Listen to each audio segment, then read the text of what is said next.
¿no? Yo soy chilena, crecí en Chile durante la dictadura, siempre me preocuparon los derechos humanos y para 1988, cuando ya fue el plebiscito, ya no habían violaciones sistemáticas y masivas a los derechos humanos. Lo que sí había en Chile era unos niveles de pobreza enormes, al nivel de los que está viviendo Argentina en estos momentos, ¿no? O sea, más de un 55% de la población viviendo en pobreza.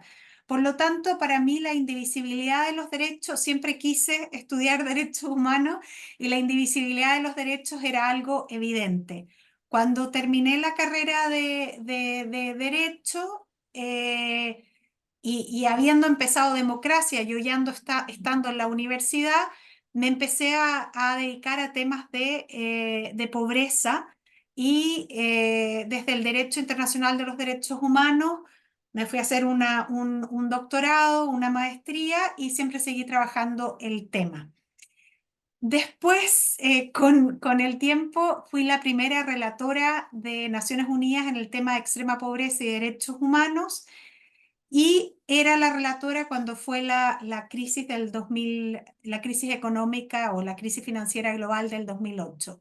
En ese momento se hizo evidente que había, y para alguien que se había dedicado al derecho internacional de los derechos humanos, derechos económicos, sociales y culturales, que había un vacío evidente en el movimiento de derechos humanos que no entraba al tema del origen de los recursos.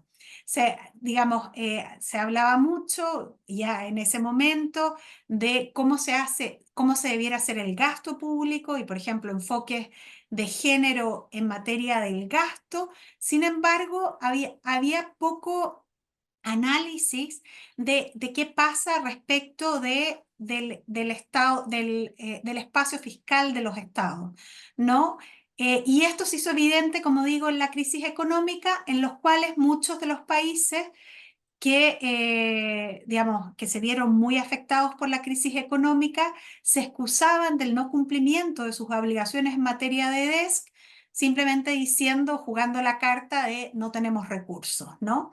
Sin embargo, aquí hay un tema bien interesante que es qué se entiende por los recursos existentes, ¿no? O sea, cuando miramos en el derecho internacional de los derechos humanos y tenemos los máximos recursos disponibles, ¿de qué recursos estamos hablando? ¿Son aquellos los recursos que tiene el Estado en ese momento o también los recursos que podría tener el Estado si tuviera una política fiscal adecuada en el cual ampliara su espacio fiscal a través de, obviamente, de medidas progresistas que hicieran, o sea, por lo progresistas en el sentido tributario, ¿no? Que cada uno pague lo justo y haciendo que quienes tuvieran más pagaran más y haciendo también mejoras en sus sistemas de recolección de fondos.